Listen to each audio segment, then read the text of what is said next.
It's a fire alarm. You got to wake up a few minutes earlier and just kind of piss us off a little bit, which is fine. It's not the first time that's happened to us this year. It's not random. I don't care what anyone says, but when you're on the road, you have to expect adversity, and that's part of it.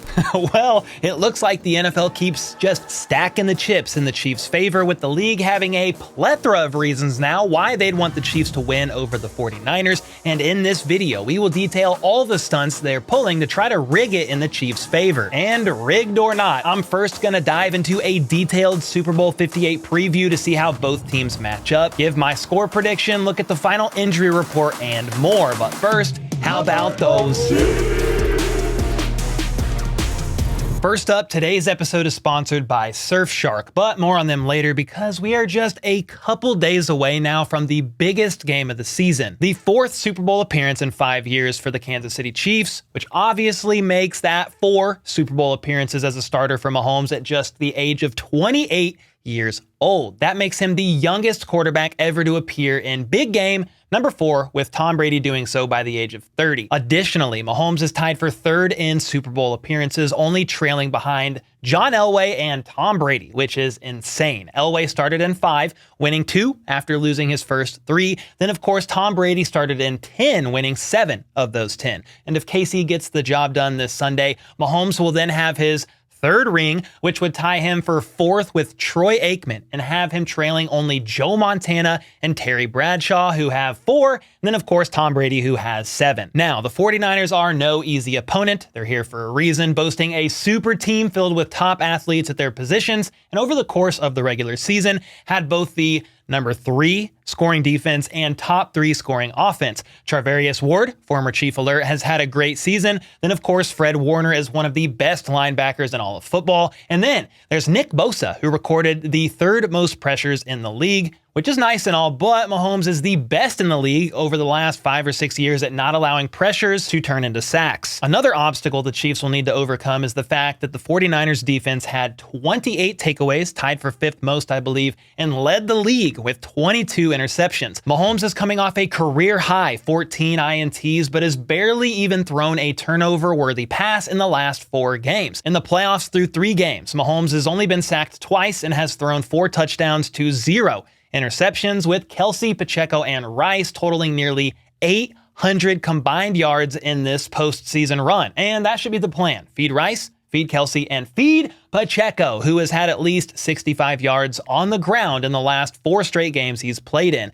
Kelsey currently is averaging 1 touchdown and nearly 90 yards receiving per game in the playoffs, and while the 49ers have been good at stopping tight ends in the regular season, they did just give up 97 yards on 9 catches to rookie Sam Laporta in the NFC Championship game. Something else to watch is the fact that while the 49ers averaged the 3rd best scoring defense, allowing like 17.5 points per game in the regular season, they have given up an average of 26 points per game in the playoffs. Meanwhile, KC's offense has averaged 23.3 points per game in the postseason, but were a McCole Hardman fumble at the 1-yard line and a Rashee Rice tutty getting called back due to a phantom hold on Trey Smith away from averaging 28 points per game. Then, Kansas City's defense has allowed an average of only 13.7 points in the last 3 games, shutting down the number 2, number 6, and number 4 scoring offenses in the Dolphins, Bills, and Ravens. Basically, the Chiefs are heating up at just the right time, and even though they are currently 2-point underdogs, the majority of analysts are picking them to win because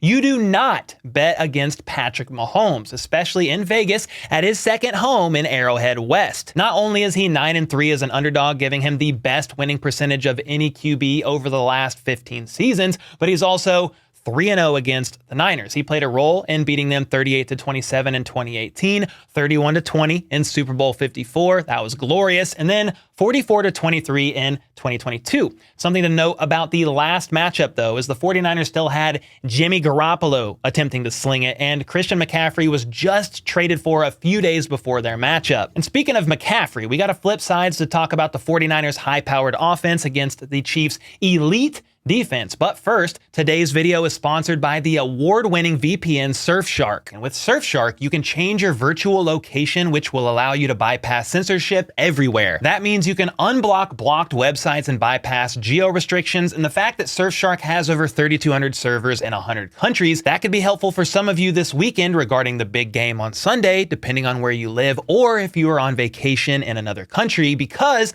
I want to make sure you can watch the Chiefs catch a W live and in real time. Now, for me personally, you guys know I barely ever leave my house, let alone travel abroad. However, I use Surfshark to help secure my online data, keeping my online identity safe by encrypting all of the information sent between my devices and the internet. That's something that should be important for you guys as well. Surfshark also does not monitor or track what you do online, which means no connection or activity logs, something essential in my opinion for a VPN service. It's also fantastic that my one subscription to Surfshark covers every single gadget in my house for the entire family. And to secure your privacy, encrypt your internet activity, block ads and malware, and more, make sure to use code HBTC or click the link in the description to get access to my exclusive deal with an extra 3 months free. There's literally no risk to give it a try, as Surfshark offers a 30-day money-back guarantee. All right, the 49ers offense boasts a bunch of top-notch players: Trent Williams, Deebo Samuel, George Kittle, Brandon Ayuk, and of course,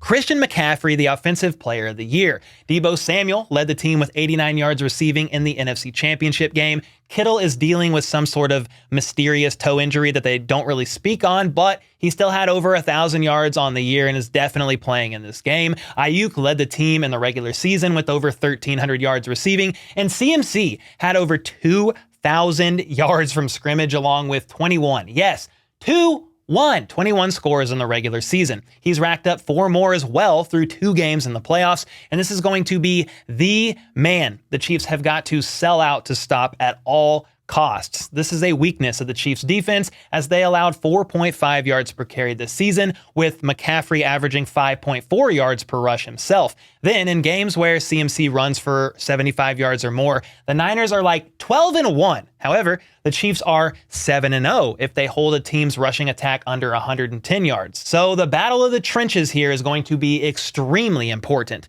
KC's defense is also sadly without defensive end Charles Omenihu, who tore his ACL in the AFC Championship game, but they played 6 games without him in the regular season during his suspension, winning 5 of those 6 and still averaged like 2.8 sacks per game. Purdy has taken the 6th least sacks in the league this year, behind a pretty solid offensive line, but the Chiefs racked up 57 sacks, the 2nd most. Speaking of Purdy, he's been pretty good, or if you want to be corny, pretty good against the blitz this season, throwing 15 touchdowns and just 2 INTs when opponents choose to send extra players his way. That'll be something to watch. How does Spags game plan for a 49ers offense that's been great, really, against the blitz, and also threw for the least amount of pass attempts in the entire NFL this season? The 49ers offense has also put up 30 or more in 10 games. However, KC has held opposing teams under 21 points in 7 of their last 8. Then, if you look at the entire season, the Chiefs defense has held opponents under 25 in all but 1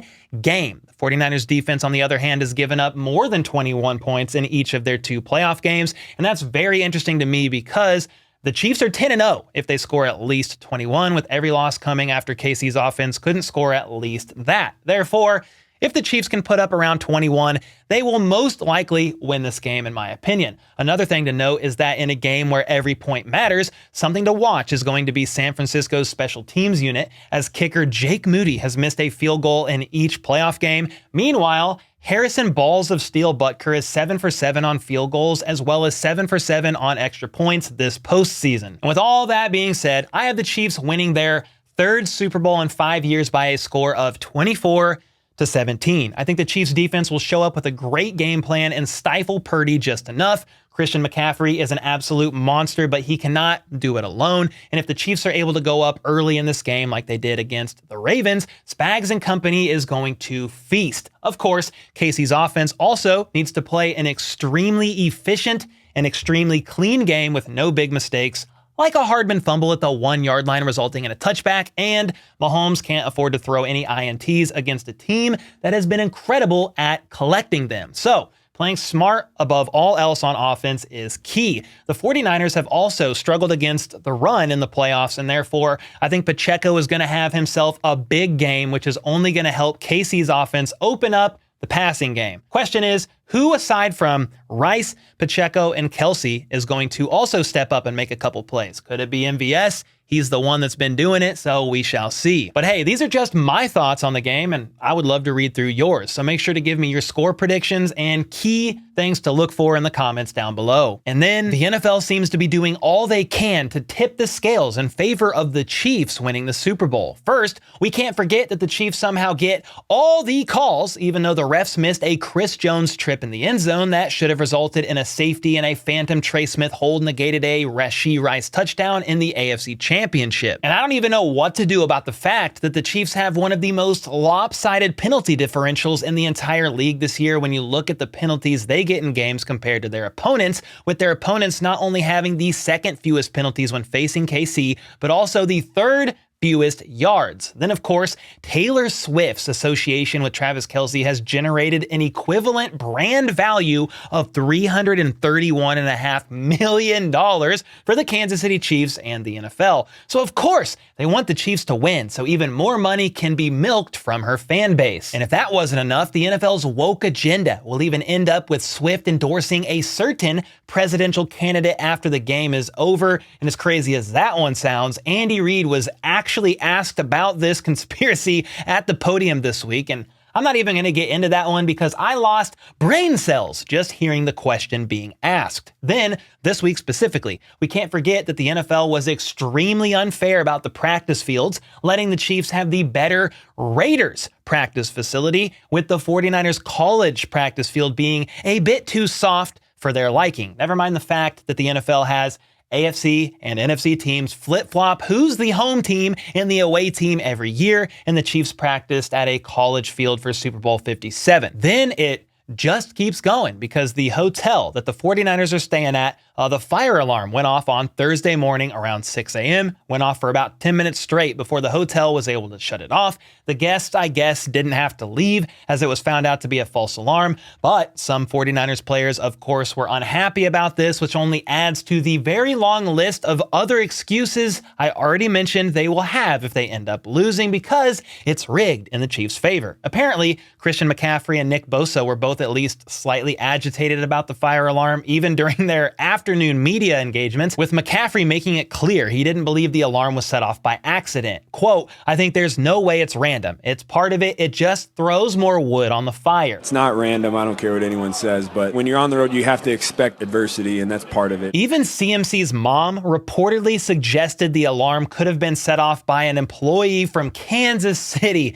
Good God, man. Then Bosa agreed with McCaffrey that it was unlikely an accident, even noting that this wasn't the first time their team had to deal with something like this. Quote, "I'm sure somebody did it." Bosa then went on to talk about a time in Philly when their hotel was next to a construction happening near a bridge, saying, "We haven't had the best of luck, but no excuses. If we have to deal with a couple more issues, we're ready for it." Even 49ers safety Tashawn Gibson said he's never seen so many sleepy faces in the morning as he did Thursday, noting the disruption made practice later that day a little more difficult. I mean, holy smokes, I hope you guys are gonna be all right. It's gonna be okay. You're gonna be okay.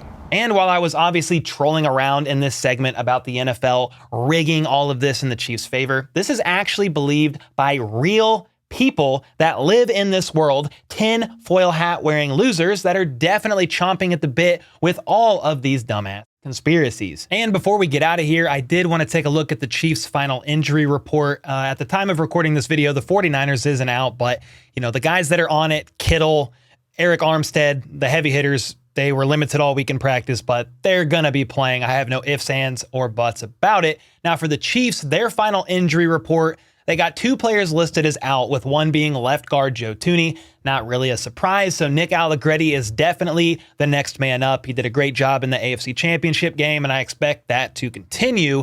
Then Prince Tega Wanogho was the other one listed as out. They just never brought him back from IR. They had his 21-day window to return opened up, and I think they did that the week that Wanya Morris was still clearing concussion protocol as a just in case. Then Wanya cleared concussion protocol, and they didn't really have a use for him at this point in time. The only other player on here is McKinnon, who's listed as questionable to play. He was limited all week in practice, but he is probably not playing. I would be very surprised. Again, he had core muscle surgery at the beginning of January, and we will see. I'm not optimistic that McKinnon will play. Couple good news pieces, though, about this injury report. CEH was limited Thursday due to an illness of sorts, but was a full participant Friday. No game designation. And then we had a little bit of a scare with wide receiver Rashee Rice. He got stepped on during Thursday's practice, and they kind of held back on him. He was limited the rest of practice, which was kind of scary to see. But again, reports immediately surfaced after practice saying, hey, they don't believe this to be anything